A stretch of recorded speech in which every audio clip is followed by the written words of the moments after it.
Internet est mort et nous en sommes les assassins. La vérité n'existe plus vraiment en ligne. Les bots ont inondé les réseaux sociaux de désinformation et les pages web que nous servons aujourd'hui sont presque entièrement générées par l'IA. Même YouTube est inondé de chaînes entièrement gérées par l'IA, sans aucune contribution créative des humains. Chaque jour, de moins en moins de contenu que nous consommons est créé par des humains, et ce qui est encore pire, c'est que tout cela est recyclé dans un système sur lequel nous avons très peu de contrôle, laissant Internet une coquille de ce qu'il était autrefois. Faire défiler les réseaux sociaux est devenu une activité isolée, vide et infructueuse. Mais comment en sommes-nous arrivés là, et est-il trop tard pour le raviver ? Internet a commencé comme une arme de guerre.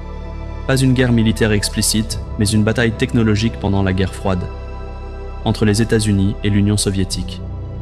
Cela a poussé les chercheurs américains à développer un moyen de partager des données et des programmes à travers un réseau mondial et dispersé dès le début des années 60.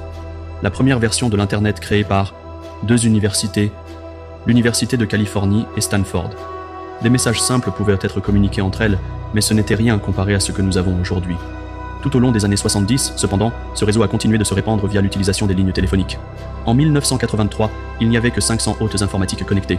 En 5 ans, ce nombre a atteint 100 000, s'étendant à de plus en plus de pays à travers le monde. Ensuite, tout cela a changé avec la création du World Wide Web. Le World Wide Web était un concept simple. C'était un réseau de documents hypertextes accessibles avec un programme appelé navigateur. Au milieu des années 90, il était passé des scientifiques et des gouvernements au domaine de la consommation publique. La naissance d'Internet a été célébrée comme une force révolutionnaire. Avec le transfert libre et la démocratie de l'information, le pouvoir pouvait être rendu aux mains du peuple. Les frontières de la régulation et du nationalisme seraient transcendées, créant une nouvelle ère pour la société. Il n'était plus nécessaire d'avoir une plateforme médiatique ou politique pour exprimer ses opinions. Chacun pouvait devenir son propre éditeur, ce qui n'était pas possible auparavant. Il n'y avait qu'un seul problème, la cupidité. Au fil des années, puis des décennies, Internet a suivi un chemin familier, le même que presque toutes les autres innovations technologiques importantes ont emprunté auparavant et continueront d'emprunter. Des dizaines de fournisseurs de services Internet avaient émergé, mais ils ont lentement commencé à fusionner en seulement quelques grandes entreprises, laissant les consommateurs sans véritable choix. Tout comme avec la radio un siècle plus tôt, des milliers d'entreprises différentes ont été lentement rachetées ou évincées du marché. Cela était vrai à la fois pour l'infrastructure et l'immobilier web. En 2001, lorsque la bulle Internet a éclaté, les 10 premiers sites web représentaient 31% des pages vues aux États-Unis. Et en 2006, ce chiffre est monté à 40% et à 75% en 2010.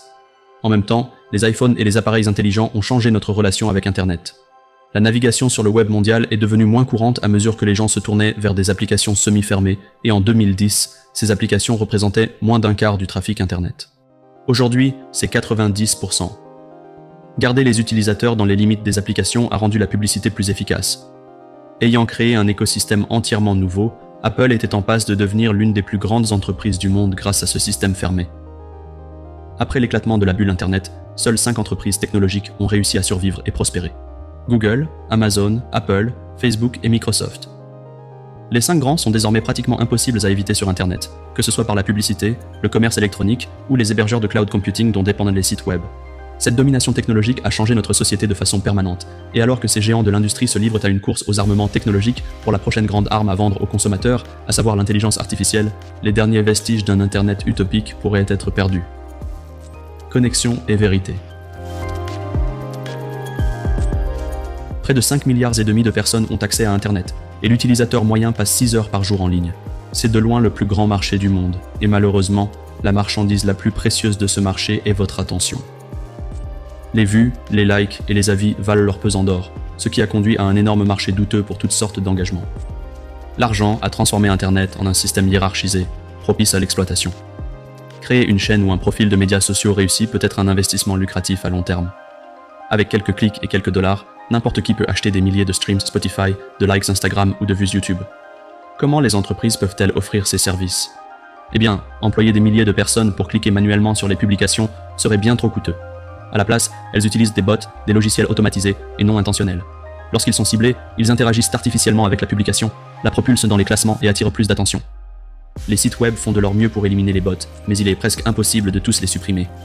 Au cours des 6 dernières années, Meta a désactivé plus de 27 milliards de faux comptes. Certains pensent qu'il est déjà trop tard pour agir contre les bots. Ils estiment que nous avons peut-être atteint un point de basculement sombre. Publiée pour la première fois en 2019, la théorie de l'Internet mort propose que nous vivons dans une ville fantôme dystopique, peuplée d'acteurs simulés. Selon la théorie, quelque chose a changé autour de 2016. Internet était devenu tellement saturé de contenu automatisé qu'avoir une interaction authentique de personne à personne était rare, voire impossible. Naviguer sur le web était comme conduire seul et ne croiser que des véhicules automatisés sur la route. L'auteur original de la théorie a admis que cela semblait conspirationniste, mais il était certain d'un sentiment que quelque chose manquait distinctement. Il y avait un vide en ligne qui n'existait pas au début des années 2000. Les images, les conversations et les mèmes ont tous commencé à se ressembler, tandis que les formes qui étaient autrefois excitantes semblaient désormais aseptisées. Tout cela était censé être soigneusement organisé pour garder le contrôle de la culture et du pouvoir politique et, surtout, pour s'assurer que la population générale reste en ligne. La théorie de l'Internet mort est restée en marge jusqu'en 2022, lorsqu'un grand dévoilement a attiré l'attention mondiale sur la question des bots. Le 30 novembre 2022, le monde a été introduit à ChatGPT. Construit sur un modèle de langage large qui traite des ensembles de données gigantesques et établit des relations entre les idées, c'est la forme d'intelligence artificielle la plus avancée jamais existée. Depuis des décennies, les ordinateurs sont bien plus puissants que les humains dans des tâches spécifiques, comme les échecs ou le calcul mathématique. La question qui divisait les informaticiens et les philosophes était de savoir si les ordinateurs pouvaient un jour évoluer vers une sorte d'intelligence générale. Le mathématicien Alan Turing a posé cette question en 1950. Il a développé le test de Turing comme un moyen de déterminer si une machine pense. Le test était simple. Pour qu'un ordinateur réussisse, il doit tromper un humain en lui faisant croire qu'il parle avec un autre humain. L'année dernière, ChatGPT-4 est devenu l'un des premiers à réussir le test de Turing. Nous avions officiellement donné vie à une machine, et soudainement la théorie de l'Internet mort n'était plus seulement une conspiration, mais un avenir probable. Et si nous ne pouvons plus distinguer les humains des IA, qui pouvons-nous croire? Considérez ceci. 49,6% de tout le trafic Internet en 2023 provenait de bots. Encore plus inquiétant est que les choses risquent de s'aggraver considérablement. Maintenant que les moteurs de recherche ont commencé à intégrer des technologies d'IA comme ChatGPT dans leurs services, les défauts n'ont jamais été aussi clairs. Les géants de la technologie se précipitent pour lancer des produits sur le marché afin de rivaliser pour la suprématie. Dans ce processus, il y a eu des résultats désastreux. L'entrée de Google dans le monde de l'IA, Gemini, a dit aux utilisateurs que les roches sont une source de vitamines. Les astronautes qui ont atterri sur la Lune ont rencontré des chats. Les sacs à dos sont tout aussi efficaces que les parachutes lorsqu'on saute d'un avion. Ces hallucinations alimentées par la technologie proviennent de leur tentative de rassembler d'énormes quantités d'informations qui ont été compressées. Ils le font avec un algorithme qui identifie les composants importants et interpole les pièces manquantes. Tout ce qui est créatif est généralement généré en utilisant une composition ou une version modifiée d'une œuvre déjà créée par des humains. Les œuvres d'art et la musique en ligne sont utilisées comme données d'entraînement pour l'intelligence artificielle, ce qui conduit beaucoup à affirmer que les travailleurs sont exploités.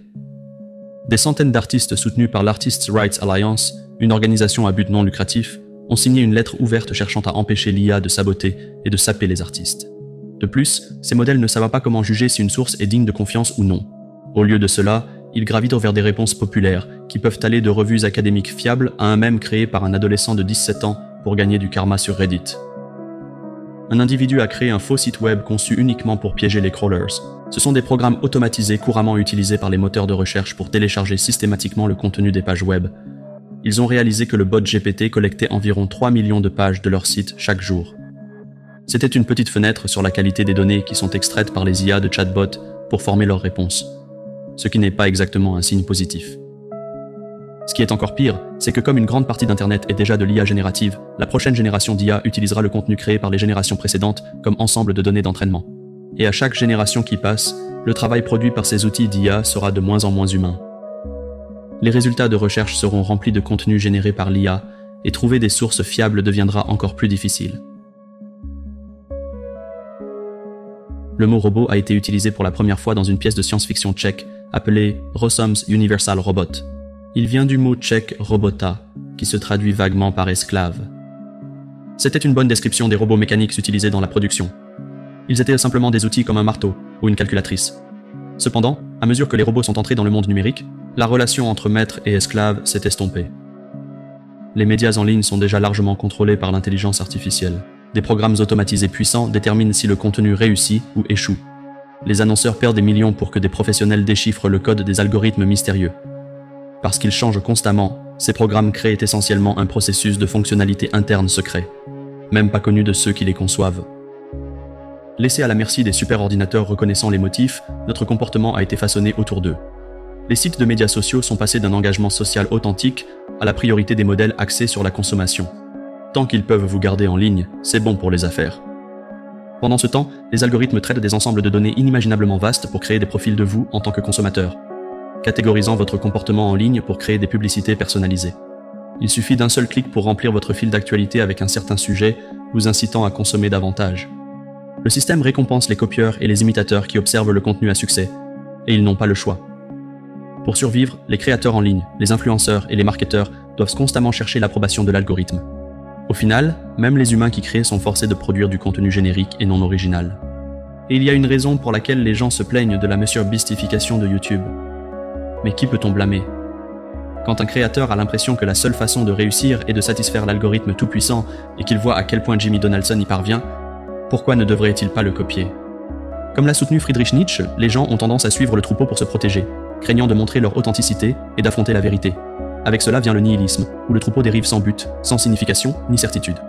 C'est-à-dire, reflété dans l'algorithme, le contenu que nous consommons et perpétuons nous laisse dans un cycle infini de vide. Nos esthétiques et nos valeurs sont désormais façonnées par des forces non humaines. Alors, notre culture est-elle encore la nôtre ? Les humains donnent-ils les ordres, ou la technologie est-elle devenue notre maître ?